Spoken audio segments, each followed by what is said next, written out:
मित्रांनो, तर आज आपण जवळपास 300 ते 400 आपल्या फ्री ग्रुपवर दिलेले आहेत. तर आपण त्याच्या मागचं लॉजिक जाणून घेऊ या व्हिडिओमध्ये. तर आपण पहिला ट्रेड दिला होता या पोझिशनवर. तर या ट्रेडचं लॉजिक असं होतं की इथे बघा 1 मिनिट टाइम फ्रेमवर मार्केट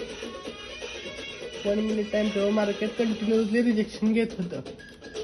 इथे हा झोन जो होता, जो रेजिस्टन्स झोन होता, त्याच्यानंतर मार्केटने ब्रेक केल्यानंतर मार्केट पुन्हा रेजिस्टन्सवर आलं की तो रेजिस्टन्स ब्रेक झाला की तो ॲज ए सपोर्ट म्हणून काम करतो. सो आपण इथे थोडा वेळ वाट बघितली. मार्केटने कन्फर्म कॅन्डल सुद्धा दिल्या, पण नंतर मार्केटने ट्रॅप केलं. त्यामुळे आपण थोडासा वेट करून नंतर जवळपास इथून एक्झॅक्ट एंट्री करून 50 पिप कॅप्चर केला. त्यानंतर आपण दुसरा ट्रेड इथे केला. इथे या ट्रेडचं लॉजिक असं होतं की आपण, तुम्हाला तर माहित आहे, आपण 5th झोनवर काम करतो. सो आपण एक लो पॉईंट टू हाय पॉईंट 5th झोन ड्रॉ केला.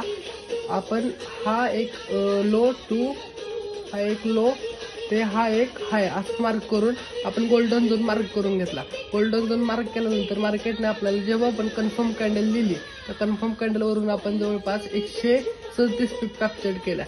त्यानंतर मार्केटमध्ये हेवी फॉल आला. हेवी फॉल आल्यानंतर मग आपल्याकडे ॲज ए ऑप्शन म्हणून एकच फक्त कन्फर्मेशन राहिलं होतं, ते म्हणजे 1HR वरची ही आपण जी ट्रेंड लाईन ड्रॉ केलेली आहे ती. मार्केटने जेव्हा मार्केट या ट्रेंड लाईनवर आलेलं आहे तेव्हा मार्केटने मल्टिपल टाइम रिजेक्शन घेऊन चांगल्या ट्रेड दिला आहे. सो आपण थोडा वाट बघितला. थोडंसं मार्केटने इथे साईडवेज मुवमेंट दिली व सस्टेन झाल्यानंतर मग आपल्याला एक कन्फर्मेशन कॅन्डल मिळाली. कन्फर्मेशन कॅन्डल नंतर आपण जवळपास इथे ट्रेड प्लॅन करून जवळपास इथे 250 पिप कॅप्चर केलेले आहे.